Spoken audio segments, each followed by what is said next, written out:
गौरी आणि राहुल यांच्यातील जवळीक पावसाळ्यातील एका मुसळधार पावसाच्या प्रसंगामुळे वाढते. गौरीला विजेची भीती असल्यामुळे ती राहुलला मिठी मारते आणि त्यांच्यातील अंतर कमी होते. या जवळीकीच्या क्षणात त्यांच्यात शारीरिक जवळीक निर्माण होते, ज्यामुळे गौरीच्या मनात संमिश्र भावना आणि आत्मसंशय निर्माण होतो. जशी मी राहुलच्या शेताकडे पोहोचले, त्याच्या चेहऱ्यावर हास्य उमटले. त्याने लगेच विचारले, गौरी कशी आहेस? आपसुकच माझ्या तोंडून शब्द निघाले, मी छान आहे. तुम्ही कसे आहात? मीही छान आहे. बरं, आज कसं काय येणं केलं माझ्या शेताकडे? त्याने विचारलं. काय नाही, असंच आले. बरं, मी यायला नको होतं का? मी म्हणाले. नाही, तसं नाही. तो हसत म्हणाला, मी फक्त विचारलं होते. तू पहिल्यांदा माझ्या शेताकडे आलीस, त्यामुळे मी स्पष्ट केलं. मला तुमची विहीर बघायची होती म्हणून आले. होय का? बरं बरं, तुला काही पाणी हवंय का गौरी? नाही, पाणी पिऊन आले आहे मी. मे महिना होता. खरं तर सकाळचीच ऊन पडलं होतं आणि गरमीही होऊ लागली होती. अगं गौरी, इकडे झाडाखाली ये, इथे गार आहे बघ, छान वाटेल. मी तिकडे गेले. झाडाखाली त्याने प्लास्टिकच्या खुर्च्या ठेवल्या होत्या. मी एका खुर्चीवर बसले. तिकडे विहिरीकडे काही लोक काम करत होते. बरं, कसं चाललंय तुमचं विहिरीचं काम? मी विचारलं. तो हो, छान चाललंय. थोडंच काम राहिलं आहे आता, तो म्हणाला. होय का? विहिरीला छान पाणी लागलं आहे वाटतं. होय होय गौरी, पाणी छान लागलं आहे विहिरीला, तो खुश होत म्हणाला. आता पुढचे काही दिवस असेच निघून गेले. पावसाळा जवळ आला. जून महिना सुरू झाला आणि पहिला पाऊसही पडला. गावात लोकांच्या पेरणीचं कामं सुरू झाली. माझ्याही शेतात पेरणी सुरू झाली. काही शेतात मी डाळिंब लावले आणि बाकीच्या शेतीमध्ये कपाशी पेरली. कपाशी लावण्याच्या दिवशी तो युवक म्हणजे राहुल त्याच्या शेताकडे दिसला. मला वाटलं की त्याच्याकडे जाऊन त्याच्याशी 2 शब्द बोलावे, पण माझ्यासोबत काही बायका होत्या ज्या माझ्या शेतात कपाशीची लावणी करायला आल्या होत्या. त्यामुळे मला तिकडे जायला जमलं नाही. दुसऱ्या दिवशी काही कपाशीची लावणी बाकी होती, त्यामुळे काही बायका आल्या होत्या. दुपारची वेळ, झाडाखाली आम्ही न्याहारी करत असताना राहुल तिकडून आला. त्याला पाहून मनात आणि हृदयात एक वेगळीच धडधड उमटली. जसा तो जवळ आला, माझ्याकडे पाहून म्हणाला, पाणी मिळेल का थोडं?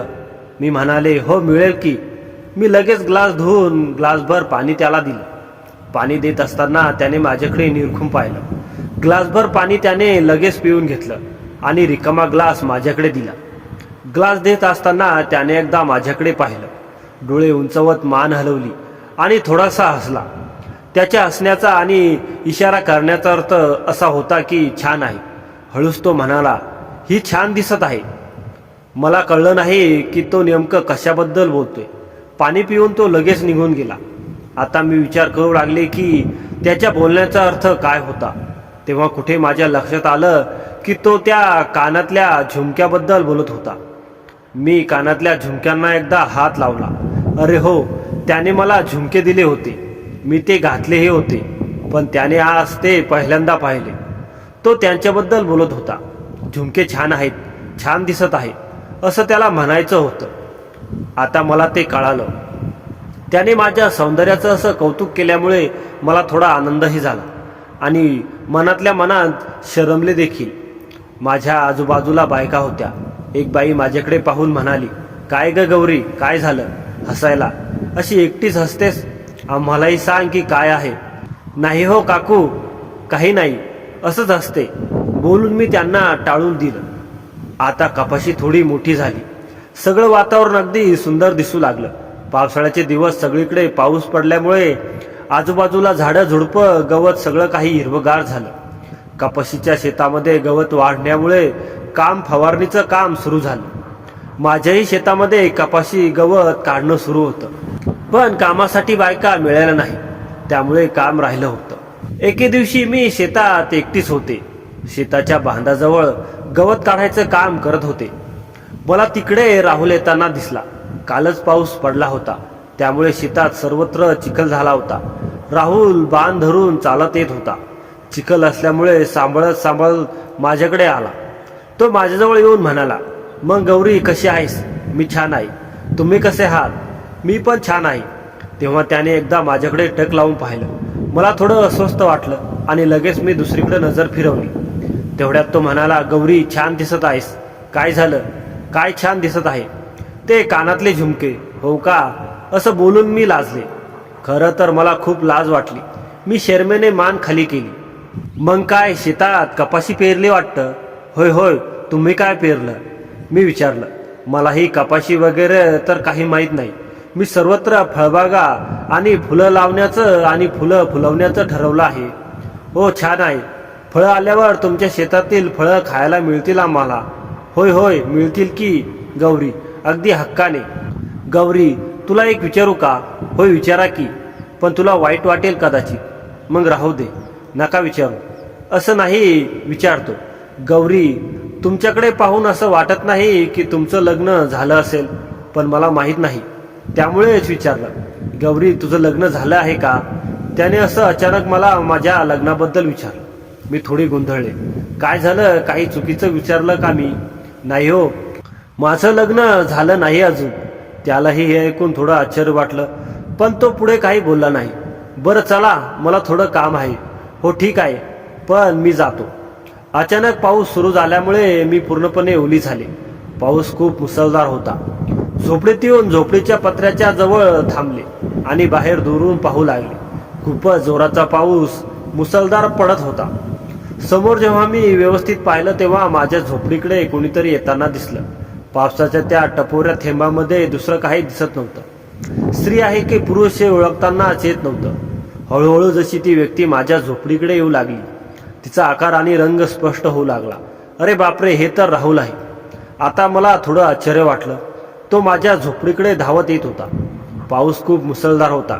काही वेळातच तो माझ्या झोपडीसमोर येऊन थांबला. मी त्याच्या परिस्थितीला समजून त्याला म्हणाले, अहो या ना आतमध्ये. मी झोपडीत आत सरकले आणि त्याला आतमध्ये बोलावलं. तो पूर्णपणे चिंब ओला झाला होता. त्याची आणि माझी परिस्थिती सारखीच होती. तो झोपडीत येऊन थांबला. त्याच्या अंगावर पाणी निथळत होतं. डोक्यावर केसामध्ये जमा झालेलं पाणी त्याने हाताने दाबून काढलं आणि मग माझ्याकडे पाहून म्हणाला, थँक्यू गौरी, झोपडीत येऊ दिल्याबद्दल. मी फक्त मान हलवली. अरे गौरी, हे काय? तू पण ओली झाली आहेस? हो ना, मी तिकडे काम करत होते आणि अचानक असा मुसळधार पाऊस सुरू झाला. माझ्याजवळ छत्रीही नव्हती. मी झोपडीपर्यंत धावत येत तोवर ओली झाले. मलाही अपेक्षा नव्हती की अचानक असा मुसळधार पाऊस सुरू होईल. असंच होतं. आम्ही तिथे झोपडीत उभे होतो. हो तुम्हाला बसायचं आहे का? हे बघा खाट आहे झोपडीत, तिच्यावर बसा. त्याने एकदा तिकडे पाहिलं. नको नको, मी ओला आहे आणि माझे कपडेही पूर्ण ओले आहेत. तिकडे खाटेवर बसलो तर ती ओली होईल. काय फरक पडतो? ओली झाली तर झाली. बरं ठीक आहे. तो उभाच राहिला. मला काही प्रॉब्लेम नाही. बरं, जशी तुमची इच्छा. त्याने त्याच्या खिशात हात घातला आणि तोंडातून शब्द निघाले, ओ नो शिट. काय झालं? अगं गौरी, मोबाईल ओला झाला माझा. त्याने खिशातून मोबाईल काढला. कोणत्या कंपनीचा होता मला माहीत नाही. मोबाईलबद्दल मला जास्त माहिती नाही, पण मोबाईलकडे पाहून खूप महागडा दिसत होता. मला वाटतं मोबाईल खराब होईल पाण्यामुळे, पण कंपनीची तशी गॅरंटी आहे. वॉटरप्रूफ मोबाईल आहे. पण बघू आता काय होतं. त्याने मोबाईल तिथे खाटेवर ठेवला. खाटेवर एक कपडा पडलेला होता. त्याने पुसून टाकला आणि तिथे ठेवला. चालेल ना गौरी, मोबाईल तिथे खाटेवर ठेवला तर? होय होय चालेल, काही हरकत नाही. आता मी पावसाने ओली झाले होते, त्यामुळे अंगाला थरथरायला लागलं. थंडी वाजायला लागली. पण पाऊस जोरदार होता. कमी होण्याचं नाव घेत नव्हता. आजूबाजूला पाणी साचायला लागलं. शेतामध्येही पाणी साचू लागलं. झोपडीचं दार थोडं छोटं होतं. मी झोपडीच्या दाराशी उभी होते आणि तो काही अंतरावर माझ्या मागे. आम्ही दोघं झोपडीच्या बाहेर बघत होतो. असं अचानक तो माझ्या झोपडीत आला होता. मला थोडी भीती वाटत होती त्याच्यापासून, पण तसा तो चांगला आहे. माझ्यासोबत काही चुकीचं करणार नाही मला असं वाटायचं. पण कितीही झालं तरी तो एक पुरुषाचा कधी नेम नाही, याबद्दल मी चांगलेच अनुभवी होते.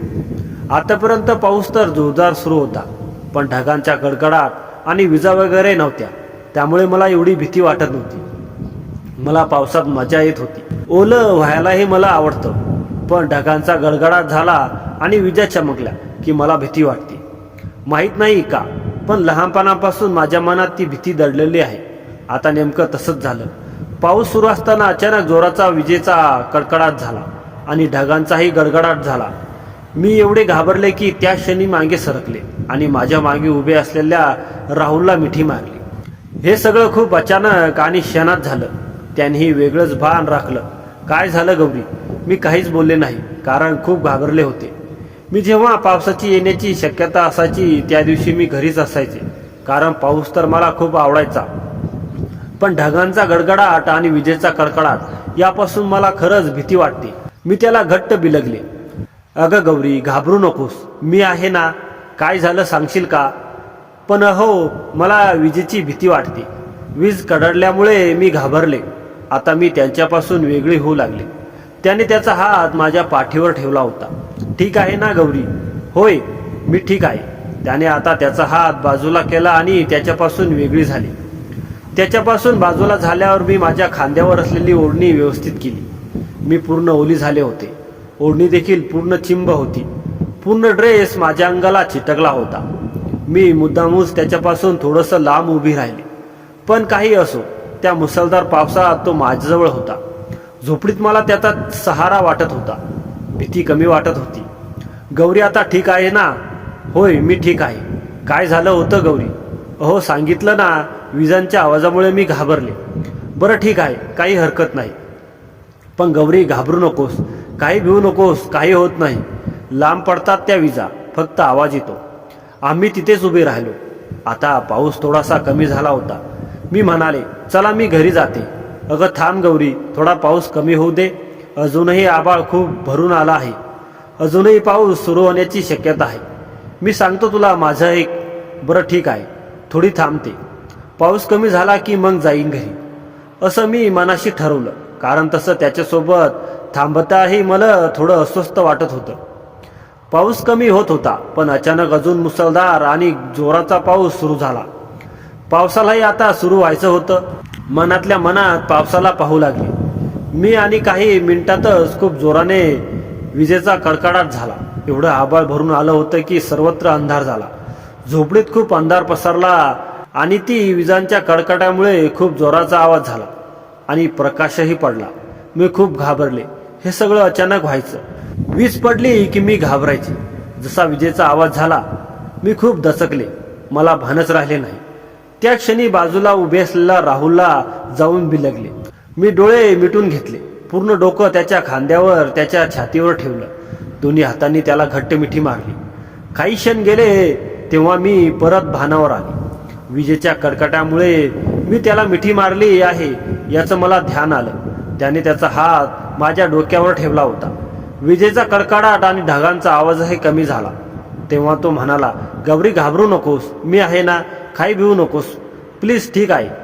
मी तिथेच त्याच्या खांद्यावर डोकं ठेवलं. मी फक्त मान हलवली. त्याच्यापासून वेगळं होणार तेवढ्यातच अजून एक वीज कडाडली. अगं बाई! अजून मी त्या क्षणी त्याच्या कमरेभोवती ढिले केलेले हात जोराने दाबले आणि त्याला घट्ट चिटकले. अगं गौरी, मी आहे ना, घाबरू नकोस तू. त्याने त्याचा एक हात माझ्या पाठीवर ठेवला. आम्ही दोघं ओलेचिंब होतो.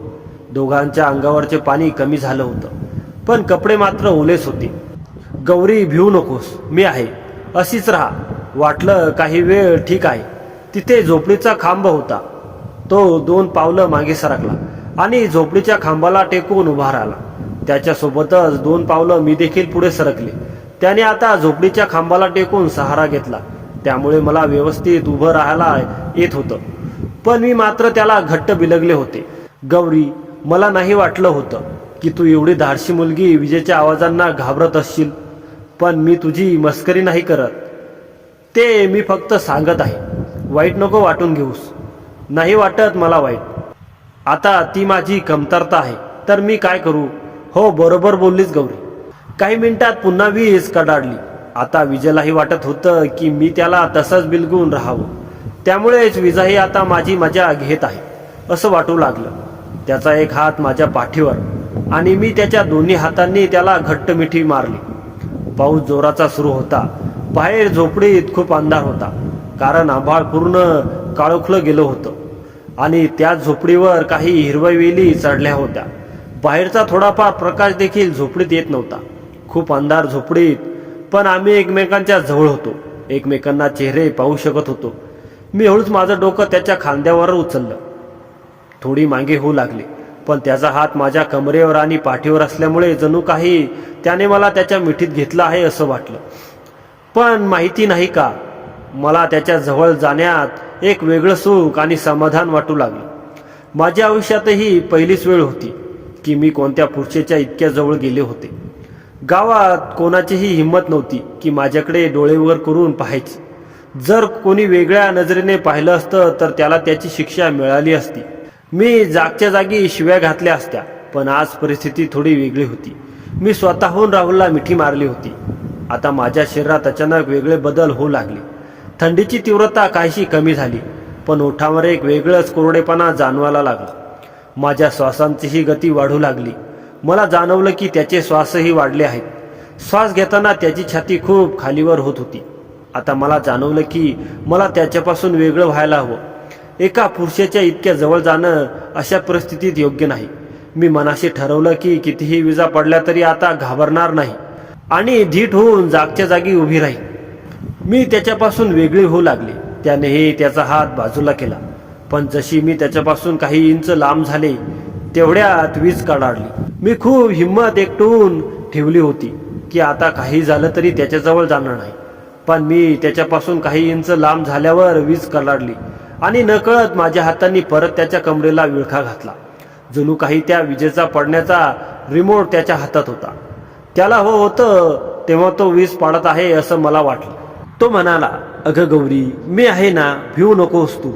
त्याने माझ्या डोक्यावरून केसावरून हात फिरवताना सांगितलं. त्याचा हात माझ्या पाठीवर आला. मला जाणवलं की त्याने देखील त्याचा चेहरा अगदी माझ्या खांद्याजवळ आणला आहे. मला त्याच्या ओठांचा स्पर्श माझ्या मानेजवळ जाणवला, पण काही नाही. मला ते हवंसं वाटू लागले. त्याच्या ओठांमधून निघणारे गरम श्वास मला माझ्या मानेवर जाणवले. त्या थंडगार वातावरणात त्याच्या ओठांमधून निघणारे ते गरम श्वास मला एक वेगळीच विलक्षण आकर्षण त्याच्याबद्दल निर्माण होऊ लागलं. माझी छाती आता खूपच खालीवर जोराने होत होती. अंगात एक वेगळीच तरंग येऊ लागली. जणू काही मला थंडी वाजतच नाही असं वाटत होतं. माझ्या ओठावर कोरडेपणा जाणवू लागला. त्याने त्याचे हात माझ्या पाठीवर घट्ट करत त्याचा चेहरा माझ्या चेहऱ्याजवळ आणला. माझे डोळे बंद होते. हळूच तो बोलला, गौरी, ठीक आहेस ना तू? होय, मी ठीक आहे, तेवढंच बोलले मी. त्याने त्याचा हात माझ्या गालावरून फिरवला. त्याच्या हाताच्या बोटांचा स्पर्श माझ्या गालाला लागला आणि माझ्या अंगावर शहारे आले. माझ्या चेहऱ्यावर येणारी केसांची लहर त्याने त्याच्या हाताने बाजूला केली. माझा चेहरा त्याच्या हातात घेत दुसरा हात माझ्या कमरेभोवती घट्ट करत तो माझ्याकडे पाहू लागला. माझे डोळे बंद होते. गौरी, काय झालं? डोळे बंद का केलीस? काही नाही, मला भीती वाटते म्हणून. त्या क्षणी मी डोळे उघडले. त्याचा चेहरा अगदी माझ्या चेहऱ्याजवळ होता. माझे ओठ त्याच्या ओठांजवळ आले होते. माझ्या ओठांमध्ये थरथर जाणू लागली, म्हणजे ओठ थरथरत होते. पुढच्या क्षणी त्याने त्याचे ओठ माझ्या ओठांजवळ आणले आणि माझ्या ओठांवर टेकवले. मी काही बोलणार तोवरच त्याने मला चुंबन घ्यायला सुरुवात केली. अगदी माझे ओठ पिऊन लागला होता तो. जणू काही मी त्याची प्रेयसी आणि तो माझा प्रियकर असे एकमेकांच्या मिठीत शिरलो. माझ्या मनात कुठेतरी वाटत होतं, गौरी थांब, पण माझ्या शरीराने माझं ऐकलं नाही. त्याने मला चुंबन घेऊन हळूच त्याने त्याचे ओठ बाजूला केली. माझ्या डोळ्यांमध्ये पाहिलं. मीही त्याच्याकडे पाहिलं. त्याच्या डोळ्यांमध्ये माझ्याबद्दल असणारं प्रेम मला जाणवलं होतं. आता परत त्याने मला घट्ट मिठी मारली. दोन्ही हातांनी उचललं आणि शेजारी जी खाट पडलेली होती तिच्यावर मला बसवलं. तोही माझ्याजवळ आला आणि परत एकदा त्याने मला त्याच्या मिठीत विळख्यात घेतलं. आता तो माझ्या मानेवर चुंबनाचा वर्षाव करू लागला. माझ्या शरीराचा पूर्ण ताबा त्याच्या हातात होता आणि त्याचा प्रत्येक स्पर्श मला हवासा वाटत होता. माझ्या मनातील सर्व द्विधा भावना नाहीशा झाल्या होत्या. फक्त स्वतःला त्याच्या स्वाधीन करायची इच्छा होती आणि तसेच झाले. मी स्वतःला त्याच्या हवाली केलं. बाहेर जोरदार पाऊस कोसळत होता आणि आता आम्ही दोघांच्या प्रेमाचा पाऊस सुरू झाला होता. आम्ही एकमेकांमध्ये गुंतलो होतो की कधी आमचे कपडे काढले गेले आणि कधी मी त्याला माझ्यात सामावून घेतलं. याचं भानच राहिलं नाही. किती काळ लोटला हे कळलंच नाही. पण जेव्हा भानावर आलो तेव्हा बाहेर पावसाचा आवाज कमी झाला होता. स्वतःकडे पाहिलं तर कपडे जागेवर नव्हते. आजूबाजूला कपडे उचलून त्याच्याकडे पाठ करून घालू लागले. त्याच्याकडे पाहिलं तर तो खाटीवर बसून स्वतःचे कपडे व्यवस्थित करत होता. मगाशी जे काही घडलं होतं, जे जणू काही खूप काळापूर्वीच वाटत होतं. बाहेर संध्याकाळ झाली होती. पाऊस कमी झाला होता. सूर्यप्रकाश नव्हता, पण उजेड मात्र होता. संध्याकाळ झाल्याचं जाणवलं. किती वेळ आम्ही दोघांसोबत होतो हे निश्चित सांगता येत नव्हतं. पण आता भानावर आल्यावर कपडे व्यवस्थित केले आणि स्वतःची लाज वाटू लागली. त्याच्याकडे पाहण्याची हिंमत नव्हती. त्यानेही कपडे व्यवस्थित केले आणि आम्ही दोघे झोपडीच्या बाहेर आलो. आजूबाजूला तुडुंब पाणी साचलं होतं. सगळ्या छोट्या मोठ्या खड्ड्यांमध्ये पाणी साचलं होतं आणि इकडे तिकडे पाणी वाहत होतं. झोपडीच्या बाहेर माझ्या चपला काढलेल्या होत्या. त्या घालून घरी निघण्याची वेळ झाल्याचं जाणवलं. एकदा राहुलकडे पाहिलं. त्यांनी माझ्याकडे पाहून विचारलं, गौरी घरी जातेस का? हो, वेळ झाला आहे. मला घरी जावं लागेल. ठीक आहे, सांभाळून जा. मीही आता माझ्या शेताकडे जाऊन तिथून घरी निघतो. मला खूप लाज वाटत होती. लाजत लाजत मी म्हणाले, हो ठीक आहे. एवढं बोलून मी घरी निघाले. पण घरी आल्यानंतर मला स्वतःबद्दल खूप वाईट वाटत होतं. कधीच मी कोणत्याही पुरुषाला जवळ येऊ दिलं नव्हतं. तशी कुणाची हिंमतही नव्हती. पण आज अचानक मी निसटले. स्वतःवर नियंत्रण ठेवू शकले नाही. तसं त्याने माझ्यावर काही बळजबरी केली नव्हती. जे काही झालं ते परिस्थितीमुळे घडून आलं. पण जर मी स्वतःवर ताबा ठेवला असता, स्वतःला नियंत्रणात ठेवलं असतं, तर हे सर्व काही घडवण्यापासून थांबू शकले असते.